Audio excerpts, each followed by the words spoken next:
नमस्कार साथियों। आज पुनः एक वीडियो लेके मैं आपके सामने उपस्थित हूँ। ये श्री अन्नपूर्णानंद जी के लिए संबंध में जो सीरीज़ मेरे द्वारा बनाई जा रही है उसका ये वीडियो का 4th पार्ट है, जो आज मैं आपके समक्ष लेके उपस्थित हुई हूँ। इस वीडियो में मैं आपको उनके द्वारा लिखी हुई एक बहुत ही प्रचलित कहानी, ये कहानी अपने समय में बहुत प्रचलित हुई थी और इसे पब्लिक की बहुत ज़्यादा सराहना मिली थी। तो कहानी का नाम है मेरी हजामत। कहानी का शीर्षक है मेरी हजामत। आपने सुना होगा कि कुछ लोग भाड़ झोंकने दिल्ली जाते हैं। कुछ लोग जो हैं वो भाड़ झोंकने दिल्ली जाते हैं, कोयला ढोने लोग कैलकटा जाते हैं और बीड़ी बेचने बॉम्बे जाते हैं। मैं अपनी हजामत बनवाने लखनऊ गया था। लखनऊ पहले सिर्फ अवध की राजधानी थी, अब महात्मा बटलर की कृपा से सारे संयुक्त प्रांत की राजधानी है। कई सुविधाओं का ख्याल करते हुए ये मानना पड़ता है कि राजधानी होने के योग्य ये है भी। पहले तो रेवड़ियाँ अच्छी मिलती थीं, जो आसानी से जेब में भरकर काउंसिल चैम्बर में खाई जा सकती थी। दूसरे, नवाबजादियों का भाव सस्ता है, जो बाहर से आए हुए काउंसिल के मेंबरों का गृहस्थाश्रम बनाए रखने में मदद पहुंचाती हैं। तीसरे, पार्कों की बहुतायत है, जिसमें काउंसिल की ताता ताती स्पीचों के बाद माथा ठंडा करने की जगह मिल जाती है। तब भला बताइए, इन सुविधाओं के आगे इलाहाबाद को कौन पूछेगा। वहाँ सिवाय अक्षय वृत्त के धरा ही क्या है। गवर्नमेंट की ये शर्त थी कि यदि अक्षय वृत्त का नाम बदल कर बटलर वट रख दिया जाए तो इलाहाबाद को तलाक न दिया जाए, पर हिंदुओं की धर्मांधता के कारण ऐसा नहीं हो सका। हैली साहब के आने पर इलाहाबादियों ने उनके पास भी अपनी दुख गाथा पहुंचाई, पर उन्होंने कहा कि अधिक से अधिक मैं यही वादा कर सकता हूं कि साल में एक बार इलाहाबाद आकर त्रिवेणी संगम पर सिर मुड़वा जाऊं। खैर, जाने दीजिए, अपने राम को क्या, एक राजधानी से मतलब चाहे कहीं भी हो। इन्हीं सब झगड़ों से अलग रहने के लिए मैं बाबा विश्वनाथ की राजधानी काशी में रहता हूँ।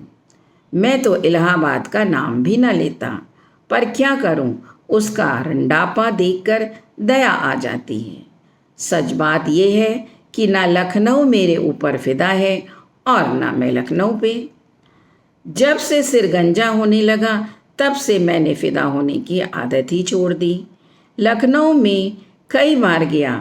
नगर ऐसा कोई बुरा भी नहीं है, सड़कें बहुत चौड़ी हैं, सिर पर मोटरों को लड़ने में कोई बाधा नहीं पहुंचती है। हिंदू होटल भी कई हैं, जहां हिंदू लोग कुशासन पर बैठकर हिंदू बिस्कुट और हिंदू कलिया खाते हैं। स्कूल और कॉलेजों की भरमार है, जहां देश के नवयुवक दिन दहाड़े अपना भविष्य सुधारते हैं।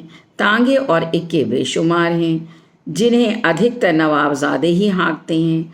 भाड़ों की पैदावार यहाँ अच्छी हो जाती है।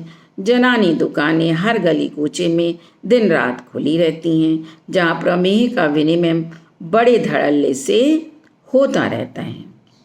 शादी विवाह के अवसर पर यहाँ के निवासी कचालू और ककड़ी का भोज देते हैं। अंडा यहाँ की साग भाजी है। गंगा जल मंगाया जाता है, जिसे उबालने के लिए हरिद्वार से, अंडा उबालने के लिए हरिद्वार से गंगा जल मंगाया जाता है। सुना है कि यहाँ सीधी सादी टोपी देखकर सड़क पर निकलना मना है। मकड़ी के जाले की पोशाक यहाँ के शौकीन अधिक पसंद करते हैं। पर्दे की रस्म सबको बहुत प्रिय है। यहाँ तक कि हवाई जहाज अगर शहर के ऊपर से उड़कर जाता है तो उड़ाने वाले को आंख पर पट्टी बांध लेनी होती है। नज़ाकत की तो यहाँ हद है। रोज़ की खबर अखबारों में खबर आती है कि यहाँ के अमुक बाग में रात के समय कोई कली चटकी, जिसका परिणाम ये हुआ कि आसपास की औरतों के कानों की झिल्लियाँ फट गईं। जब ऐसी घटनाएं अक्सर होने लगें तो सरकार को लाचार होकर ये घोषणा करानी पड़ी कि शहर के भीतर रात में कोई गुल न खिला करे।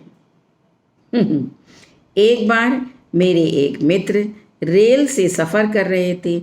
उनके बगल में एक मुसलमान सज्जन बैठे हुए थे जो लखनऊ के रहने वाले थे और इसलिए अवश्य ही कोई नवाब रहे होंगे। लखनऊ स्टेशन पर दोनों आदमियों ने ककड़ियाँ खरीदी।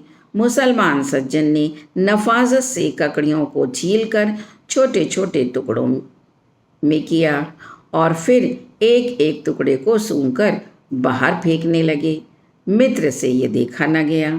उन्होंने पूछ ही लिया कि आप इसे खाते क्यों नहीं, सूंघ सूंघ कर बाहर क्यों फेंक रहे हैं। उन्होंने उत्तर दिया कि ककड़ियों के खाने में कोई मज़ा नहीं है, उनकी खुशबू में ही असल चीज़ है। इसके बाद मेरे मित्र ने भी मुसलमान सज्जन का अनुकरण किया। अंतर इतना था कि वे खिड़की के रास्ते बाहर फेंक रहे थे और मेरे मित्र मुंह के रास्ते अंदर। अभी ज़्यादा दिन नहीं हुए कि लखनऊ के दो दलों में एक अच्छी भिड़ंत हो गई। दोनों भाइयों ने प्रेम से एक दूसरे का पस्त खोल दिया।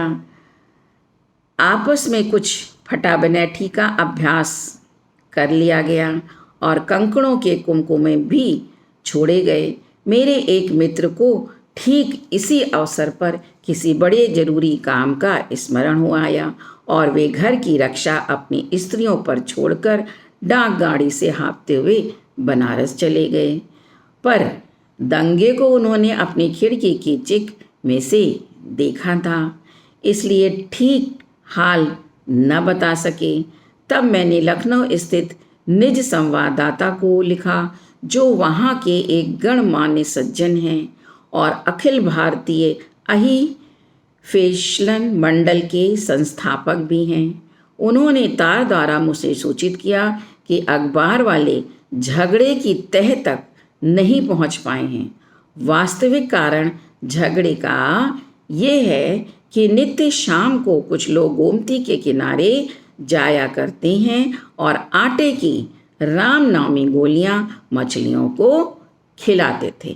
मुसलमानों ने कहा कि ऐसा करना अप्रत्यक्ष रूप से मुसलमानों को हिंदू बनाने का प्रयत्न करना है, क्योंकि मछलियां रामनामी गोलियां खाएंगी और फिर उन मछलियों को मुसलमान भी खाएंगे और इसी तरह धीरे धीरे उनमें राम नाम का प्रचार होने लगेगा।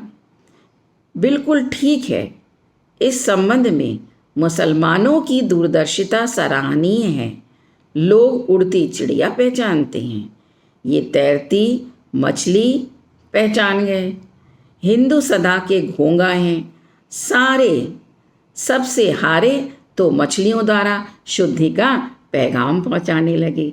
करीब 300 वर्ष हुए बेनी नाम के प्रसिद्ध कवि घुड़दौड़ देखने लखनऊ गए थे। उस समय वहाँ म्यूनिसिपैलिटी का इंतज़ाम अच्छा नहीं था। उन्होंने एक शिकायत म्यूनिसिपैलिटी की उस समय के समाचार पत्रों में छपवाई, जो इस प्रकार है।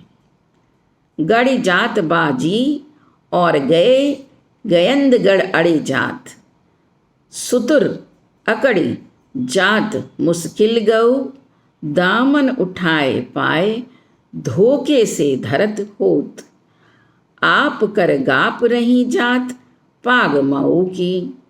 बेन कवि कहे देखी थरी थरी काँपिगात, रतन के पथ ना विपद, बरदऊँ की बार बार कहत पुकार, करतार तो सो, मीच है कबूल पे न कीच लखनऊ की। अब लखनऊ की सड़कों की ये दशा नहीं रही। जब से लखनऊ यूनिवर्सिटी बन गई है, तब से सड़कों पर धूल रहने ही नहीं पाती। कीचड़ होगा कहाँ से? हर साल सैकड़ों वकील और ग्रेजुएट पास होते हैं, जो आरंभ में खामख्वाह थोड़े दिनों तक धूल फाँकते हैं। इसी से अपने आप सड़कें साफ हो जाती हैं। म्यूनिसिपैलिटी को विशेष परिश्रम नहीं करना पड़ता है। वर्तमान नगर तो वास्तव में अति सुंदर है, और जब से प्रांतीय सरकार का अखाड़ा यहाँ आ गया है, तब से तो सोने में सुगंध आ गई है। इधर मुझे एक विशेष काम से लखनऊ जाना पड़ा। वहाँ मेरा एक बड़ा आवश्यक काम अटका था। मैंने मन्नत मानी है कि यही मेरा काम हो गया तो देश भर के पंडों को एक एक लंगोट उपहार स्वरूप भेंट करूँगा। भाग्य ने यदि इस बार मेरी आँख मिचौनी न खेली तो शायद काम हो भी जाए। सो तो भाग्य से मेरी पैदाइशी दुश्मनी है। मैं उसे छुछुंदर की तरह महकता हूँ। महात्मा गांधी ने अछूतोद्धार के लिए इतना प्रयत्न किया, पर भाग्य ने मुझे अभी तक अछूत ही समझ रखा है।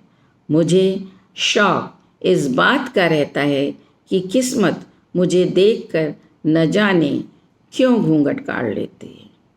मैं यद्यपि न तो उसका ससुर हूँ और न ही जेठ। ये नहीं होता कि घूंघट के भीतर ही से कभी कभी मुस्करा दिया करे। खैर, आप जानते होंगे कि पर साल अवध में एक बहुत बड़े तालुकेदार राजा गावद सिंह का लखनऊ में काशीवास हो गया। राजा साहब मरे थे लखनऊ में, पर देश के कई दिग्गज पंडितों ने ये व्यवस्था की कि चूंकि मरते समय उनके मुख से काशी शब्द निकला था, इसलिए उनके मरने को साधारण मरना न कहा कहकर काशीवास ही कहना उचित होगा। पता लगाने पर मालूम हुआ कि राजा साहब ने मरते समय अपनी अंतिम सांस बटोरकर काशी नामक अपने पुराने खिदमतगार को पुकारा था, अरे कशिया उल्लू का पट्टा। खैर, राजा साहब को लेने के लिए जो यमदूत उस समय आए थे, वे कुछ ऐसे उजड्ड थे कि उन्होंने राजा साहब को फुर्सत के समय मरने का मौका नहीं दिया। इतनी जल्दी मचाई कि वे अपनी स्टेट का कोई उचित प्रबंध भी न कर सके और चल बसे। लड़का नाबालिग था और जमींदारी के ज़रूरी कामों में सिर्फ गाली बकना अभी तक सीख पाया था। ऐसी अवस्था में ये आवश्यक हो गया कि स्टेट के सुप्रबंध के लिए एक अच्छा मैनेजर नियुक्त किया जाए।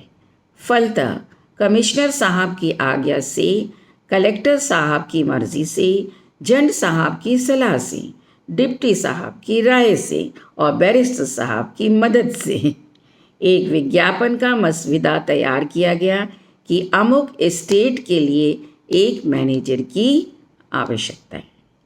विज्ञापन अखबारों में छपा।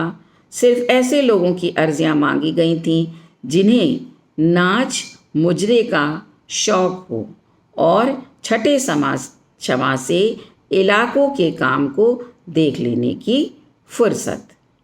विज्ञापन पढ़ते ही मैंने निश्चय कर लिया कि यही मौका है अपने कर्म की रेख पर मेघ मारने का। मैं इस स्थान के लिए सर्वथा उपयुक्त हूँ। मेरे अस्तित्व में यदि ये स्थान रिक्त रहे तो उस पर स्टेट का दुर्भाग्य। विज्ञापन में फुर्सत की आवश्यकता बताई गई थी। भला फुर्सत की कौन सी कमी है मुझे? मेरे पास फुर्सत के सिवा और है ही क्या। मेरी पढ़ाई लिखाई भी निहायत फुर्सत के साथ हुई थी। जब से कॉलेज छोड़ा था तब से फुर्सत के अथाह समुद्र में गोते ही तो लगा रहा था। यूँ कहिए इस समय फुर्सत ही मेरी चौहद्दी है।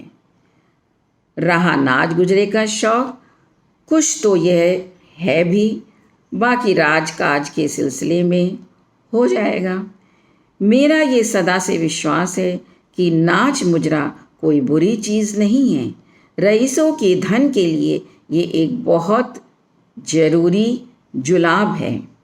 कोषवृद्ध भी कोष्ठवृद्ध की तरह एक भयानक रोग है।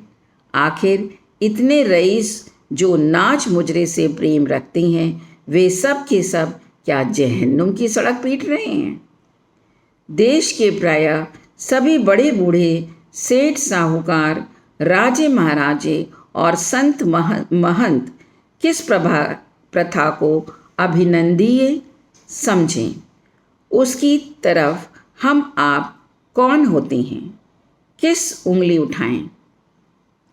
एक मठाधीश ने मुझसे कहा कि यदि मंगलामुखी का नाच न हो तो कृष्णाष्टमी के दिन ठाकुर जी का जन्म कैसा। ठीक ही है। नवजात ठाकुर जी के कर्कश के हाव को कर्ण मधुर बनाने के लिए आवश्यक है कि उसके साथ 2-4 कोकिल कंठ बालियों की गिरकिटी का पुट दे दिया जाए।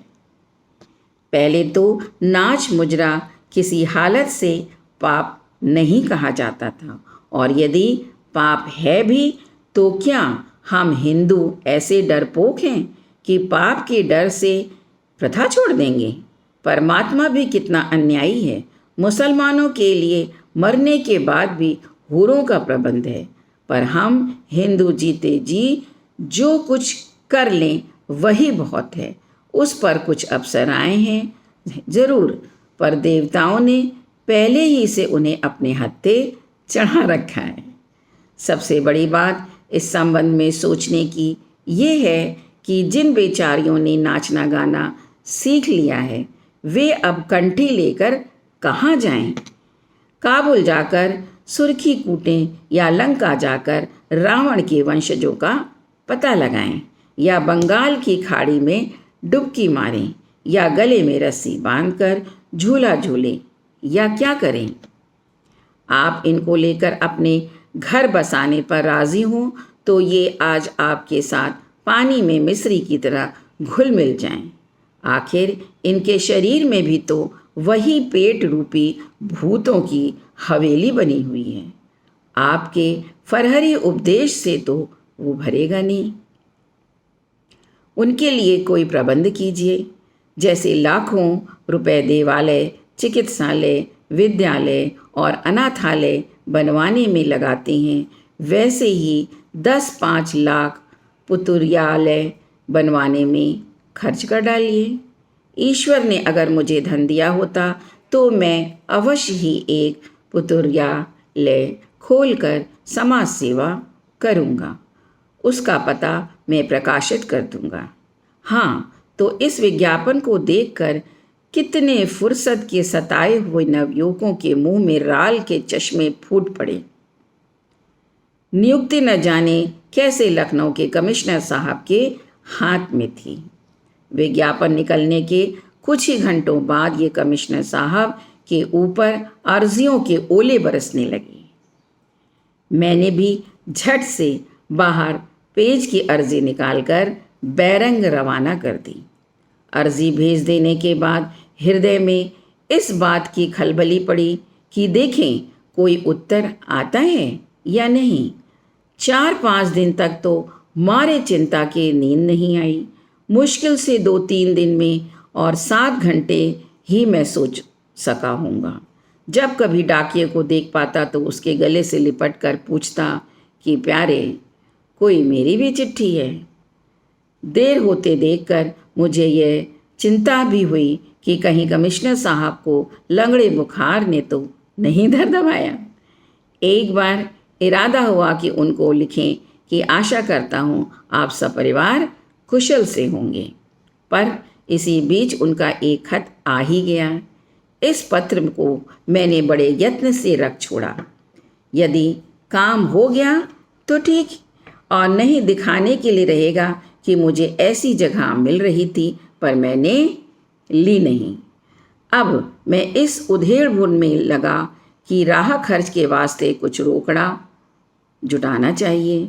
जब से रुपयों ने मेरी जेब में हड़ताल डाल दी है, तब से मैं अपने पास छदाम रखना भी हराम समझता हूँ। और ज़रूरत तो क्या है, पान पत्ता दोस्तों के यहाँ, नाश्ता पानी ससुराल में, और भोजन सन्नों में कर लेता हूँ।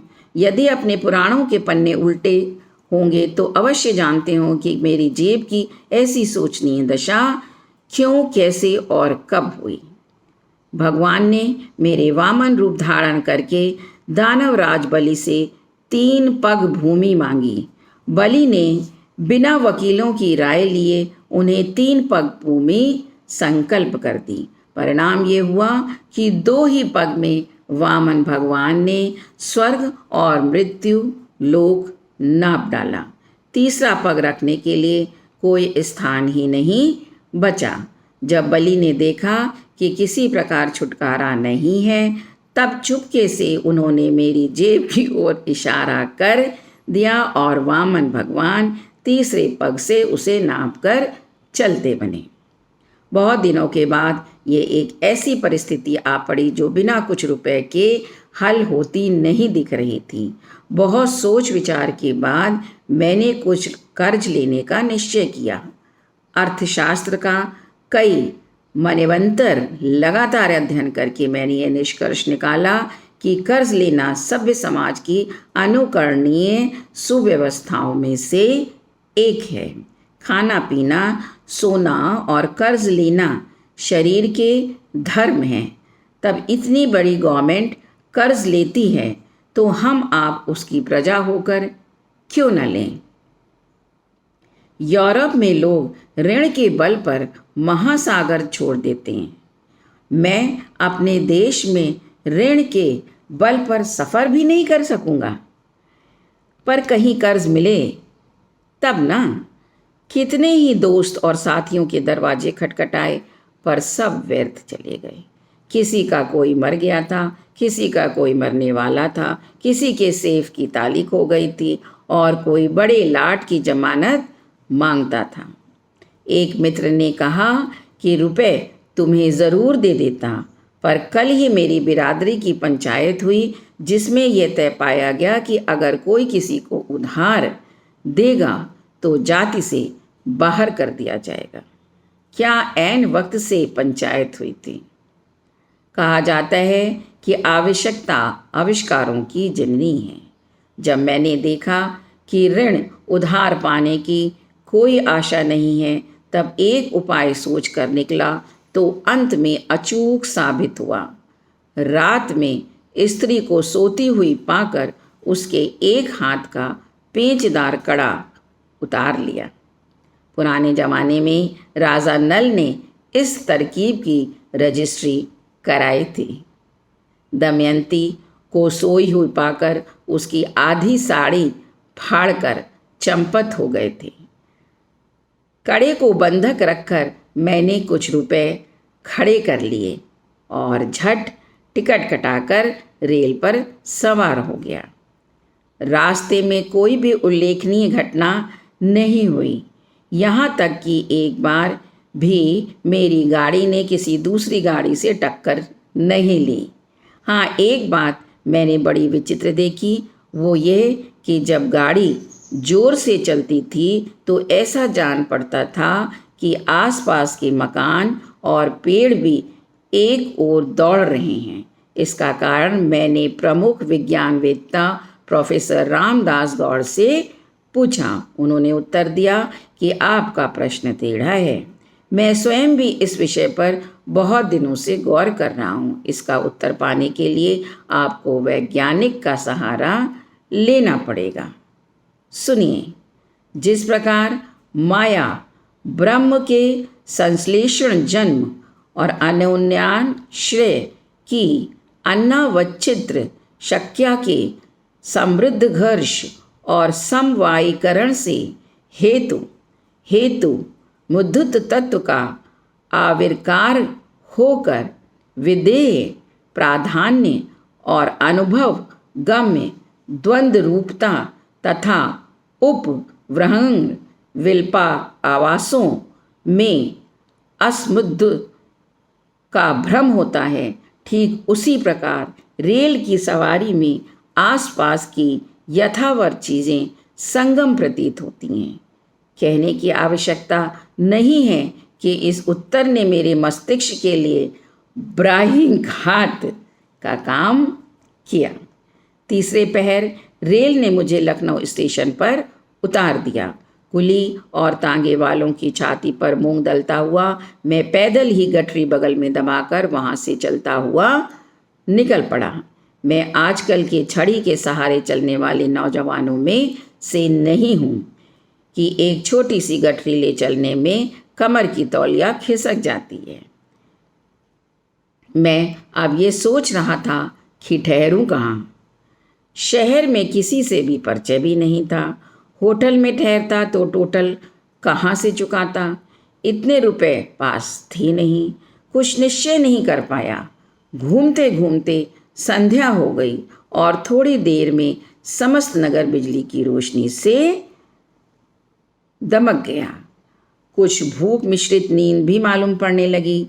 पेट को कुछ दे दिलाकर शांत किया और एक निर्जल सड़क के किनारे पड़कर जहें पड़े मुसल तहे छीम कुशल को चरितार्थ करने लगा।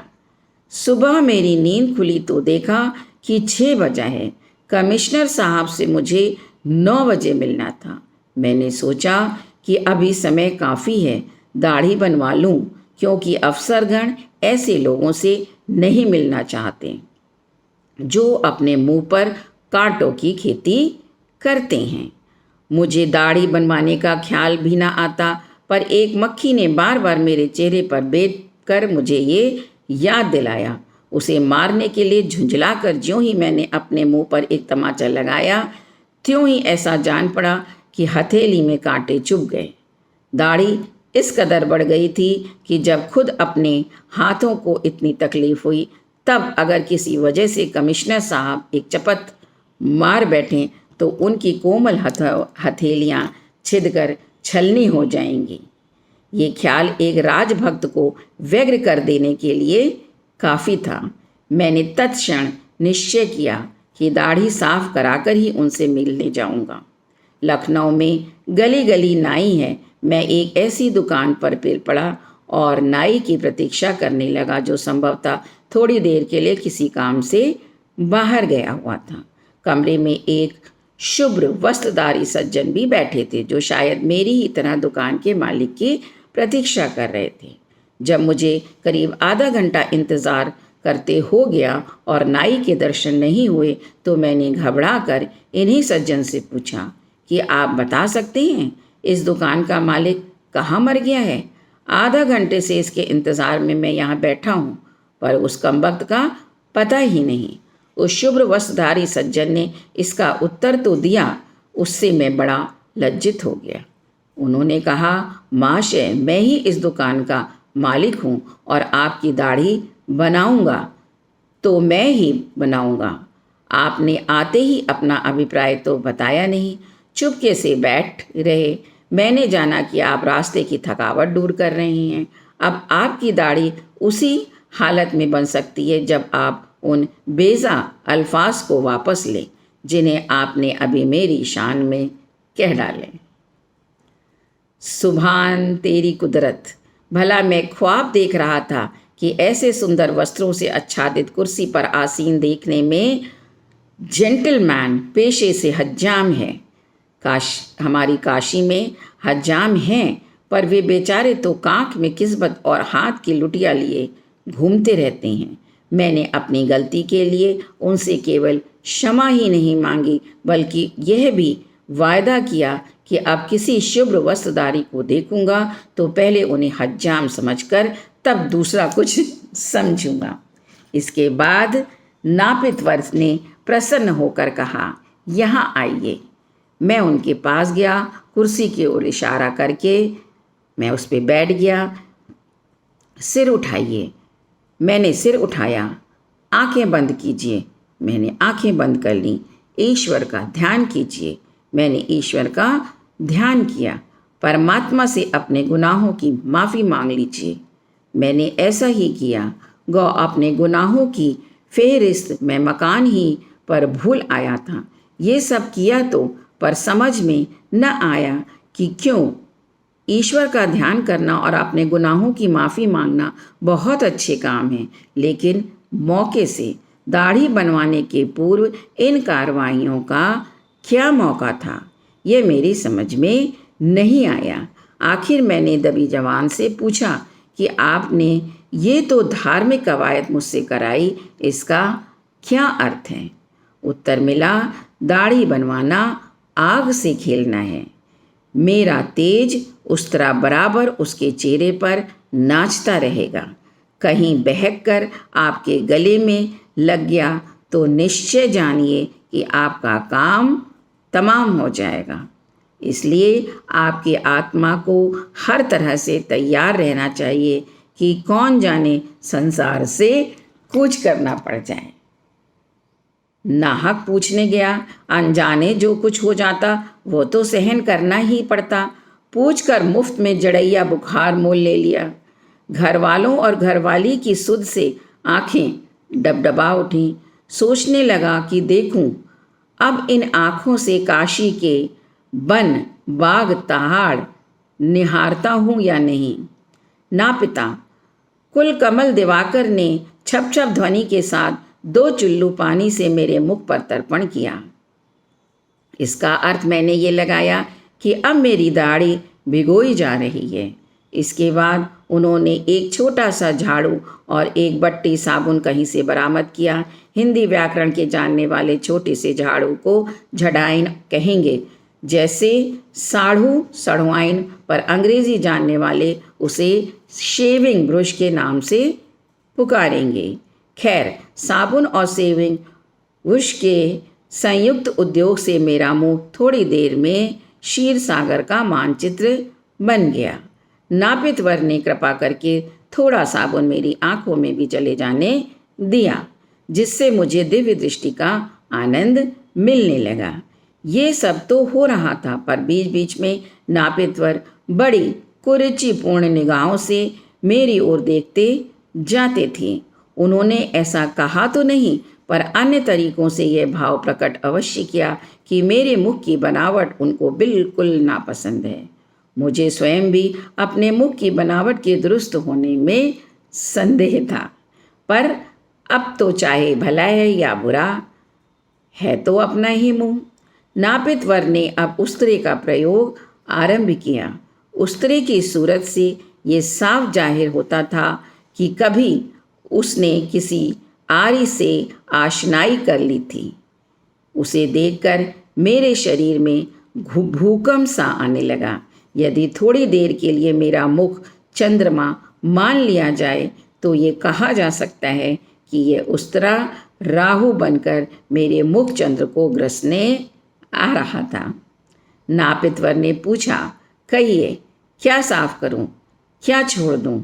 मैंने अत्यंत नम्रता के साथ उत्तर दिया कि दाढ़ी तो साफ ही कर दीजिए।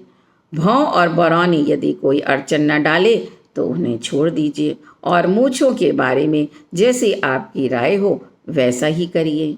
इसके बाद जो कुछ हुआ उसका ब्यौरेवार वर्णन मैं नहीं कर सकूँगा। आपकी जान की पड़ी थी, अपनी जान की पड़ी थी, ब्यौरा कहाँ से मैं नोट करता। इतना याद है कि उस्तरे ने वह पैंतरे दिखलाए कि मैं काठ बन गया। चेहरे पर खर खर खर खर खर खर खर खर का संगीत हो रहा था और मैं अपने सी उफ उफ सी उफ उफ से ठेक भर रहा था। जब कभी इससे छुट्टी मिलती तो हनुमान चालीसा का पाठ करने लगता। इतना मुझे अच्छी तरह याद है कि नापितवार को जब जब मेरा मुंह दाहिने बाएं घुमाना होता था तो मेरी नाक पकड़कर मुझे घुमा देता था। यद्यपि उसका ऐसा करना प्रकृति के नियमों के विरुद्ध था। और मैंने नापितवर से कहा, आपको मेरा मुंह दाहिने बाएं घुमाना हो तो या तो आप मुझसे कह दिया करिए या मैं स्वयं घुमा लूँगा।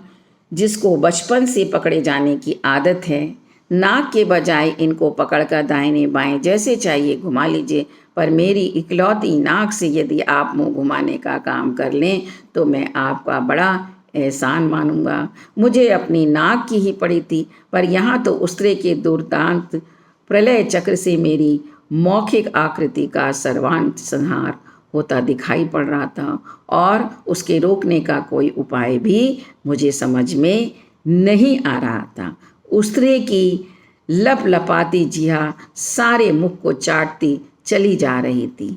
देखते देखते मुंह का एक परत चमड़ा छील डाला गया। एक बार प्राण भिक्षा मांगने के लिए मैंने मुंह खोलना चाहा, पर उस स्त्री ने मुंह विहर में घुसने की इच्छा प्रकट करके मुझे फौरन मुंह बंद करने के लिए बाध्य कर दिया।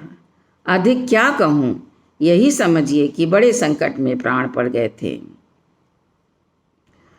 एक ज्योतिषी ने मुझे बताया कि तुम्हारी मृत्यु किसी सुंदर देव स्थान में होगी, पर मुझे ये नहीं मालूम था कि देव स्थान का अर्थ कहीं ये हजामत की दुकान तो नहीं।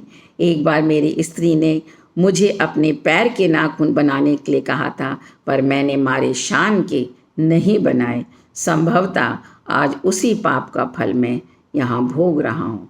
इसमें कोई संदेह नहीं कि जितने जख्म इस समय मुंह पर लगे थे उतने गत यूरोपियन महासमर में लगे होते तो मैं अब तक भारत का सिपह सलार बना दिया गया होता।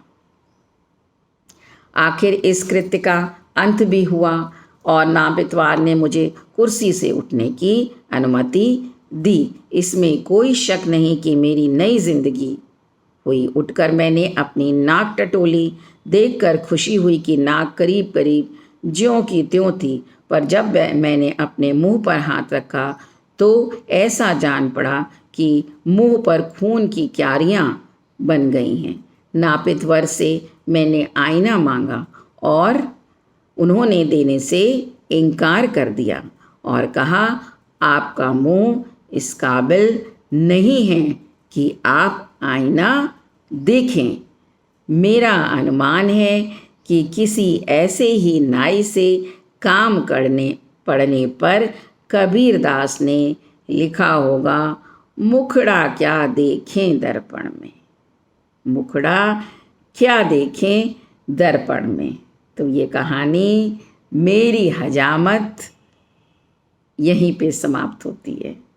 हजामत के दौरान उनकी इतनी पीड़ा, उनकी इतनी तरह तरह से जो विचार उनके मन में आए, देखिए किस मनोवेग से, मनोस्थिति से होके वो गुजरे। उम्मीद है ये कहानी आपको अवश्य पसंद आई होगी। धन्यवाद। Thank you so much.